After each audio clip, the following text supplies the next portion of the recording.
스마트폰으로 만드는 쉬운 영상. 사이즈에 따른 샷의 구분, 화면에 피사체를 얼마만큼 담을 것인가. 여러분 안녕하세요. 우리 지난 시간에 영상은 흐르는 것처럼 보이지만 쪼개져 있다고 얘기를 했죠. 자, 무엇이 중요하냐에 따라서 카메라의 위치가 바뀌거나 아니면 화면에 담기는 피사체의 크기가 달라질 수 있다라고 얘기를 했어요. 여기서 피사체라고 하는 거는 찍히는 대상, 즉 카메라에 찍히는 사람이나 사물을 얘기하는 거예요. 오늘은 그 피사체가 화면에 얼마만한 크기로 담기느냐에 따라서 구분되는 영화 용어에 대해서 말씀을 드릴 거예요. 여러분은 두 가지 중요한 사실만 알고 있으면 돼요. 첫 번째, 영상은 언어다. 두 번째, 카메라는 시선이다. 네, 이 두 가지 전제를 생각하시면서 선생님의 얘기를 들으면 오늘 선생님이 얘기하는 용어들이 그다지 어렵지 않게 이해되실 거예요. 자, 첫 번째 사진을 보여드리겠습니다. 자, 이 사진을 봤을 때 여러분 뭐가 눈에 확 들어왔어요? 네, 어떤 느낌이 드세요? 자, 이 남자가 누군지는 모르겠지만 기분이 별로 안 좋아 보이죠. 왜냐면 자기가 좋아하는 아가씨가 자기한테 관심이 없거든요. 여러분 미스터 선샤인이라는 드라마 봤어요? 자, 그 드라마의 주요 등장 인물 중에 한 명인데 그 조선시대 말에 일본이 우리나라를 속국으로 하려고 할 때 그때 이제 조선에 살았던 아가씨와 세 남자의 어떤 사랑 이야기, 역사 이야기, 조선 의병 이야기인데 이 중에서 이 남자가 아가씨를 좋아하는 야쿠자예요. 근데 아가씨는 이 사람한테 관심이 없어요. 그래서 이 남자가 이렇게 좀 기분이 안 좋다, 슬픈 표정을 하고 있다 그러면은 괜히 아가씨를 괴롭히는 어떤 사고를 치거든요. 그래서 드라마에서 이 사람의 감정이 되게 중요했던 거죠. 그래서 이 사람이 뭐라고 말을 하지 않더라도 자, 이런 표정을 짓고 있으면 어떤 드라마틱한 사건이 일어날 수가 있어요. 그래서 이 사람의 감정이 중요할 때, 자, 사람의 감정은 어디에 나타나죠? 네. 주로 얼굴에 나타나죠. 그래서 이 사람의 감정이 굉장히 중요하다. 영상에서 굉장히 중요하다. 무엇을 강조하고 싶다 할 때 굉장히 가까이에서 찍는 거. 이것을 클로즈업이라고 해요. 자, 선생님이 아까 카메라는 시선이라고 그랬죠? 이렇게 생각하면 쉬워요. 자, 여러분들이 친한 친구가 학교에 등교를 했는데 어디가 아픈 것 같아. 표정이 굉장히 안 좋아. 그럼 여러분들 걱정되니까 이렇게 가까이 가서 너 괜찮니? 땀나. 야, 어떡해. 양호실 갈까? 막 이러겠죠. 자, 이렇게 정말 친하고 그 사람의 감정이 좀 궁금하다. 뭐 어디 아픈 상태가 정말 궁금하다. 그러면 이렇게 가까이 가서 보는 것처럼 카메라가 가까이 있는 느낌으로 찍어주는 거, 이거를 클로즈업이라고 생각하시면 됩니다. 이 클로즈업은 그런데 사람에만 해당되는 게 아니라 사물에도 해당이 돼요. 예를 들어서 여러분들이 수업 시간에 갑자기 배가 아팠어. 네, 화장실을 가야 될 것 같아. 그래서 이렇게 손을 들고 선생님 저 화장실 가고 싶어요 라고 얘기했는데 선생님이 안 돼. 지금 수업 시간이라서 너 참아야 돼 라고 했어요. 그럼 여러분들이 꾹 참고 있겠죠. 자, 내가 꾹 참고 있는데 점점 배가 더 아파. 그러면 얼굴이 표정이 안 좋아지면서 막 이렇게 식은땀이 흐르겠죠. 자, 식은땀이 흐르면서 계속 이렇게 시계를 쳐다보게 되겠죠. 그럼 배가 정말 아파서 바지도 쌀 것 같아. 그럼 어떻게 해요? 내 머릿속에 시계만 꽉 차겠죠. 그러면 처음에는 이렇게 앉아 있었는데 얼굴이 점점 하얘지면서 땀이 나는 거를 자, 클로즈업으로 잡고 내가 시계를 이렇게 쳐다보면 시계가 내 머릿속에 꽉 차는 것처럼 시계를 클로즈업을 할 수도 있겠죠. 자, 이렇게 가까이서 찍는 거, 사람이나 사물을, 그거를 클로즈업이라고 합니다. 자, 그 다음에 이 사진은 무엇을 하고 있는 것 같아요? 네, 여러분 대화를 하고 있다는 걸 알 수가 있죠. 자, 어떻게 할 수가 있냐? 이 옆에 사람이 어깨가 이렇게 드러나 있죠. 이거를 대화하는 씬에서 자, 두 사람이 대화를 하고 있다. 그러면은 앞 사람의 어깨선이나 옆얼굴을 걸쳐서 찍는 거. 이거를 오버 더 숄더 샷이라고 해요. 줄여서는 OS 샷이라고 하죠. 그런데 두 사람 중에서 누가 더 중요한 사람 같아요? 네. 여기 박신혜라는 여배우, 여자가 더 중요한 것 같죠? 이럴 때 여자가 어디까지 나왔어요? 네, 여기 바스트샷, 가슴 정도까지 나왔죠. 자, 여러분들 증명사진 생각하시면 돼요. 자, 드라마나 영화에서 대화씬을 좀 더 세련되게 찍고 싶을 때, 두 사람이 대화를 한다 할 때 이렇게 OS샷으로 찍어주면서 자, 중요한 사람 이렇게 가슴 정도로 나오게 찍는 거를 바스트샷이라고 합니다. 자, 그런데 지금은 별로 중요하지 않은 얘기를 하고 있는 것 같아요. 그리고 말하는 사람을 보여주는 게 아니라 듣고 있는 사람을 보여주고 있죠. 자, 이때는 말하는 내용보다 듣는 사람의 반응이 더 중요하기 때문에 이 듣는 사람의 반응을 보여주고 있어요. 자, 그런데 여러분들이 친구하고 둘이 대화를 할 때, 자, 친구가 뭔가 중요한 얘기를 하거나 아니면 나의 호기심이 확 당기는 얘기를 했어요. 그러면은 이렇게 듣고 있다가, 그래서 뭔데? 라고 가까이 다가가죠. 그런 것처럼, 자, OS샷으로 이렇게 바스트샷으로 보여주다가, 자, 중요한 얘기 들어갈 때 좀 더 타이트하게 단독으로 확 들어가기도 해요. 자, 이렇게 좀 널널하게 찍는 샷을 루즈한 바스트샷, 좀 더 들어가서 가까이서 찍는 샷을 타이트 바스트샷. 네. 대화씬에서 OS샷으로 찍어주셔도 되고 중요한 얘기는 단독 타이트한 바스트샷으로 찍어주시면 됩니다. 자, 김정은 눈썹 왜 밀었나? 네, 여러분 웃었죠? 네. 선생님은 여러분이 안 보이더라도 알 수가 있어요. 자, 김정은이 눈썹을 왜 밀었나? 이 사진 보니까 진짜로 눈썹이 없네요. 여러분은 웃었지만 아나운서는 웃으면서 뉴스를 하면 되나요? 안 되나요? 네, 그러면 뉴스 사고가 되겠죠. 자, 뉴스는 왜냐하면 진지해야 되니까. 그래서 아주 슬픈 뉴스든 아주 무서운 뉴스든 아주 웃긴 뉴스도 아나운서는 조금 진지하게 얘기해야 돼요. 그래서 자, 아나운서가 어디까지 나왔죠? 네, 허리까지 나왔죠. 이거를 웨이스트 샷이라고 합니다. 자, 얼굴에서 허리까지. 객관적 신뢰, 표준의 느낌.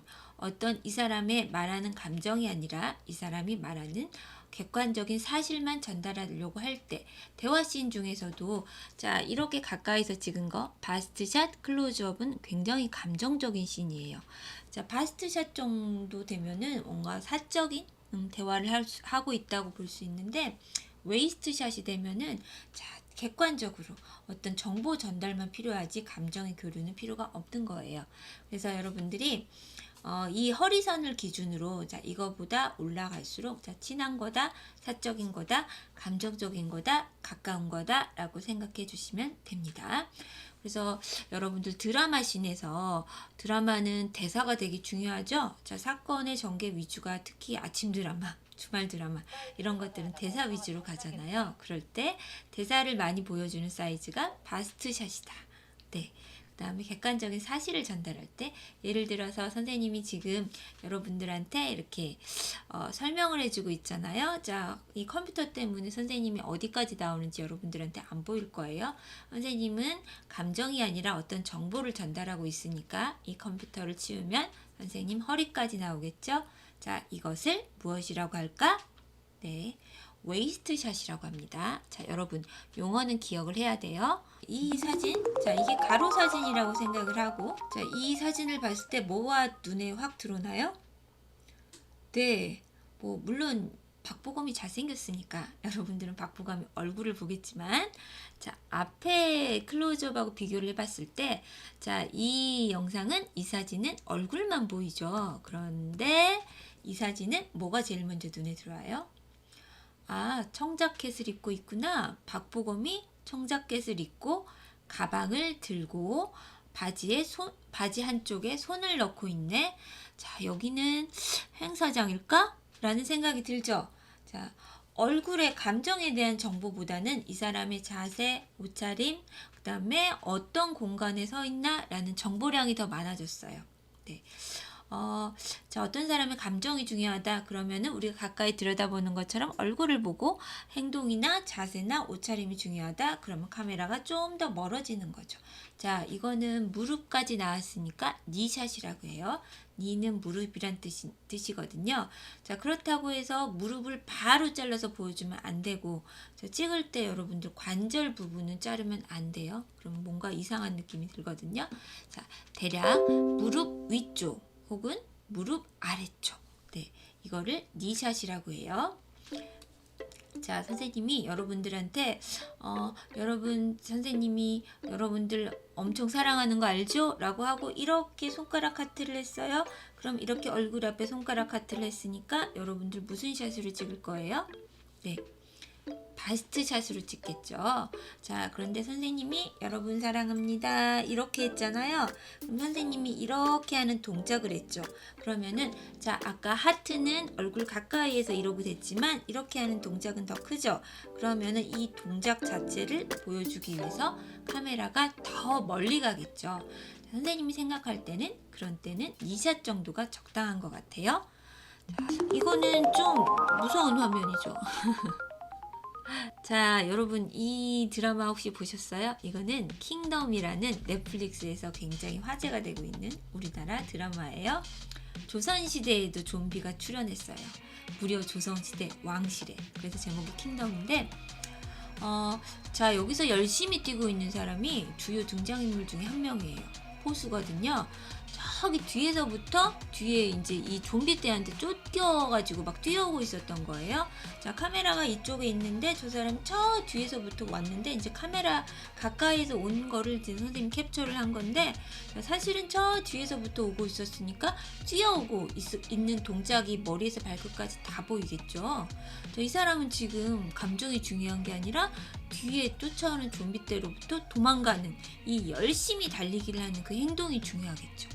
자, 행동이 중요할 때는 가까이서 찍는 게 아니라 멀리서 그 사람의 동작이나 행동을 보여줘야겠죠. 자, 그것뿐만 아니라 자, 이 사진을 봤을 때 여러분 또 무엇을 알 수가 있어요? 네, 와, 뒤에 좀비 떼가 몰려오고 있구나. 와, 큰일 났다. 그리고 여기는 숲인 것 같은데 숲에서부터 이 사람이 좀비 떼에 쫓겨서 열심히 뛰고 있구나. 총을 들고 있는 걸로 봤을 때 이 사람은 포수인 것 같다. 감정적인 게 아니라 이 사람의 행동이나 전체적인 상황, 공간에 대한 정보량이 많아졌죠. 네, 감정적인 게 아니에요. 가까이 가면 감정적인 거, 멀어질수록 행동이나 상태, 정보량이 더 많아진다. 이것만 여러분들이 알아주시면 돼요. 자, 이 사람은 열심히 뛰었지만 선생님이 더 멀리서 찍은 샷을 보여줄게요. 이거는 어느 로맨스 영화의 한 장면이에요. 자, 뒤에 있는 배우가 송중기고 앞에 있는 배우가 박보영이에요. 자, 이거는 늑대소년이라는 영화의 한 장면인데 자, 선생님이 말을 해주기 전에는 이 두 배우가 누군지 잘 모르겠죠. 네. 그만큼 사람이 작게 찍혔으니까 송중기가 야생소년이었는데 박보영네 엄마가 송중기를 데리고 왔어요. 네. 근데 집에 왔더니 예쁜 박보영이 있는 거죠. 자, 송중기가 가슴이 두근두근 하겠죠? 자, 로맨스 영화니까 이 두 사람이 나중에 사랑을 하겠죠. 자, 노을이 쫙 깔리는 이 사진에 멋진 갈대밭에 바람에 갈대가 살랑살랑 흔들리고 있는데 안 그래도 이쁜 박보영이 노래를 하면서 갈대밭을 이렇게 산책을 해요. 자, 그 뒤를 송중기가 이렇게 따라다니면서 박보영의 뒷모습을 봐요. 자, 배경음악으로 아름다운 음악이 흘러요. 자, 여러분들이 이 장면을 극장에서 보고 있다. 그러면은 어떤 감정이 들까요? 자, 어떤 마음으로 볼까요? 우와, 되게 낭만적이다. 네. 와, 쟤네들 이제 서로 좋아할 것 같아. 잘 됐으면 좋겠다. 이런 마음이 들겠죠? 자, 영화 속 등장인물의 마음속에 하트가 그려지는 것처럼 여러분들의 마음에도 하트가 그려질 수가 있어요. 자, 그런데 똑같은 상황이에요. 박보영, 송중기고 박보영이 노래하고 여기가 갈대밭이 아니라 여기가 쓰레기장이라고 한번 상상을 해보세요. 자, 여기 앞에 음식물 쓰레기가 막 터져가지고 음식물 막 쏟아져 있고 파리가 막 날아다니고 막 그래요. 자, 쓰레기 산이 있는데 이 두 사람이 이렇게 데이트를 하고 있다. 자, 여러분은 어떤 생각이 드세요? 아, 쟤네 좀 이상해. 지금 뭐 하는 거지? 뭐 이런 생각이 들 수도 있고, 선생님이 이제 의견을 물어본 다른 학생들은 뭔가 범죄가 일어날 것 같아요 라고 얘기한 친구들도 있었어요. 자, 아까 똑같은 사람이지만 아까 갈대밭의 분위기와 쓰레기장의 분위기는 다르죠. 자, 이럴 때 선생님은 사람보다는 공간이 주는 느낌이 중요하니까 이거를 공간도 연기를 한다 라고 표현을 해요. 선생님은. 자, 이렇게 공간이 중요해서 사람을 좀 작게 찍더라도 멀리서 찍는 거, 공간까지 보여주는 거, 이거를 롱샷이라고 해요. 자, 여러분들 롱샷 많이 보셨어요? 전쟁 영화에서 대규모 전투가 일어난 다음에 어떤 폐허가 된 전쟁터의 모습을 보여주기 위해서 카메라가 멀리서 이 전쟁터의 모습을 넓게 찍겠죠? 그런 게 바로 롱샷이라고 할 수가 있어요. 자, 핵심은 그거예요, 여러분. 감정이 중요하다. 뭔가 들어봐야 된다. 이 사람이 말하는 게 중요하다. 그러면은 클로즈업, 바스트샷, 웨이스트샷으로 찍으시고, 자, 이 사람의 자세가 중요하다. 행동이 중요하다. 그러면은 니샷, 풀샷으로 찍으시면 되고요. 몸 전체가 나오는. 그런데 공간이 중요하다. 그러면은 멀리서 찍는 롱샷으로 찍으시면 됩니다. 자, 지난번에 선생님이 컷의 개념, 영화는 흐르는 것처럼 보이지만 수많은 컷으로 이루어져 있다라고 했었고, 자, 여러분들이 영화나 영상을 찍기 위해서는 이 컷의 개념을 볼 줄 알아야 된다. 그리고 여러분들이 컷으로 나눠서 찍어야 된다라고 말씀을 드렸죠. 자, 오늘부터 영상을 구상을 할 때, 자, 컷을 생각하시는데 지금 선생님이 얘기 드렸던 자, 피사체와 카메라와의 거리에 따라서 나눠지는 바스트샷, 풀샷, 클로즈업, 롱샷을 고려해서 네, 찍을 영상을 미리 그림으로 그려보는 걸 뭐라고 한댔죠, 여러분?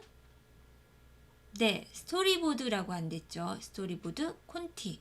자, 이런 사이즈를 생각해서 지금 여러분들이 기획한 영화를, 자, 콘티를 그려보는 시간을 가지도록 합시다. 여러분, 오늘 피사체와의 거리에 따른 용어 네, 배우셨는데 어떠셨어요? 어렵진 않으셨어요? 자, 여러분들이 이제 영상을 배운 사람들이니까 여러분들이 이제 이런 용어 정도, 롱샷이 멀리서 찍는구나, 선생님은 지금 바스트샷으로 보이고 있구나, 이런 정도는 아셔야 될 것 같아요. 네. 자, 용어 잘 읽어보시고 이해하시고 외우시고, 네, 기억을 하시고, 네, 그런데 이제 단어 외우듯이 외우지 마시고 이 느낌을 기억하셔야 돼요. 그래야지 여러분들이 영상 안에 담을 수가 있으니까. 네, 그러면 선생님이 영상은 언어라 그랬죠. 자, 국어에도 단어가 있고 어순이 있죠. 자, 그 어순, 단어의 배열에 따라서 뜻이 완전히 달라질 수도 있어요. 자, 그것과 마찬가지로 자, 여러분들이 있는 컷들이 어떻게 배열되느냐에 따라서 자, 이 영상의 의미가 다 달라질 수도 있어요. 자, 여러분들은 항상 고민을 해야 돼요. 내가 만든 영상을 누구에게 보여줄 것인가? 내가 전달하고자 하는 목적이 영상으로 다른 사람한테 잘 전달이 될 수 있을까? 그 방법이 무엇일까를 항상 고민을 하시면서 찍어야 된다는 말씀을 오늘 드리고, 네, 오늘 수업을 마치도록 하겠습니다. 오늘도 조금은 어렵지만 영상에 있어서 꼭 필요한 공부 하시느라고 고생 많으셨어요? 네, 여러분들이 혹시 이해가 안 가는 거 있으면 선생님한테 직접 물어보시거나 아니면 댓글을 달아주시면 선생님이 대답을 해주도록 할게요. 자, 여러분 항상 건강하고 행복한 게 중요한 거 아시죠? 네, 오늘도 즐거운 하루 보내시고 다음 시간에 더 좋은 얘기, 더 재밌는 얘기로 만나도록 할게요. 자, 안녕.